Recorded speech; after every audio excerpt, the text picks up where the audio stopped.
Using information from these three classes, I want to know why our common humanity has not yet overcome oppression in our society, or essentially why good has not overcome evil. To attempt to answer this, I collected information using a survey and in-person interviews, but I first needed to know how people thought about humanity and how they defined it. Short answer responses in the survey ranged from things like A political term that political parties use to gain sympathy for their cause. to things more like Wanting to help the people of the world, no matter their race, gender, sexual identity, or any other factor. overall, 46 of the 50 responses centered around just treating other humans with care, respect, and fairness.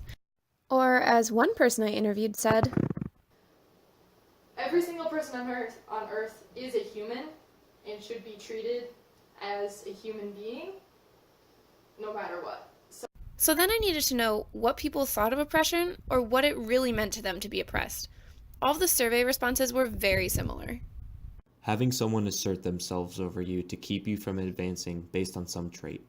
Systematic discrimination of a person based on race, gender, or any other quality.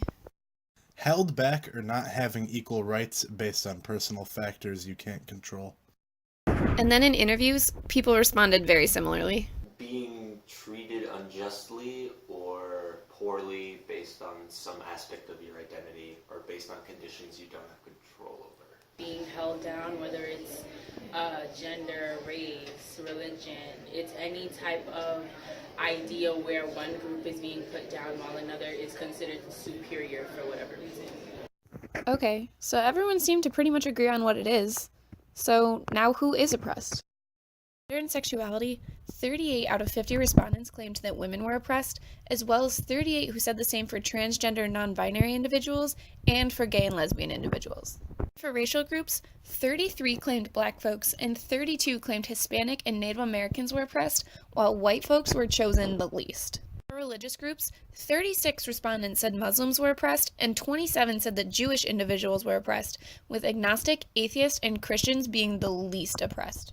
And finally, 38 people said that the lower class experienced oppression, and 35 said the same for those who were physically disabled or mentally ill.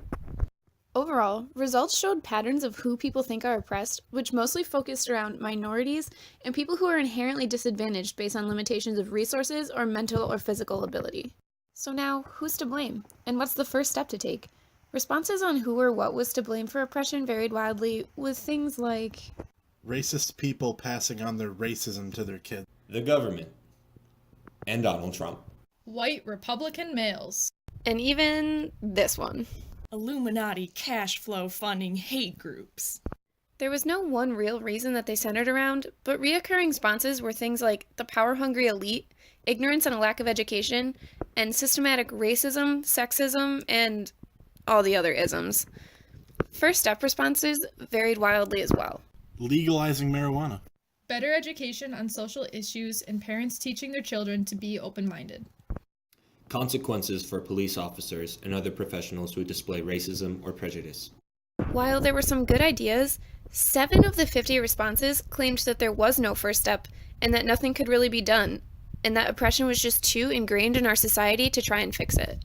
So finally, I just asked people why they thought our humanity had not yet put an end to oppression, and this is what they said. It's systematic.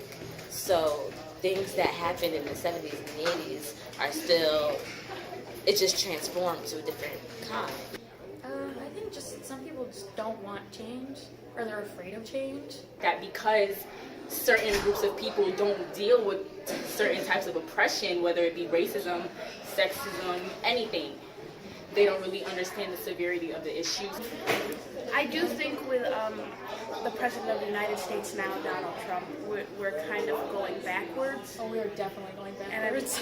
There are probably a lot of reasons we still see oppression in our society, but why has our common humanity and our love and compassion for each other not been enough to overcome them, and not been stronger than those reasons? We can try to find out, but there isn't any one solid answer. Why in centuries of oppression in our society, how has our good not overcome our evil?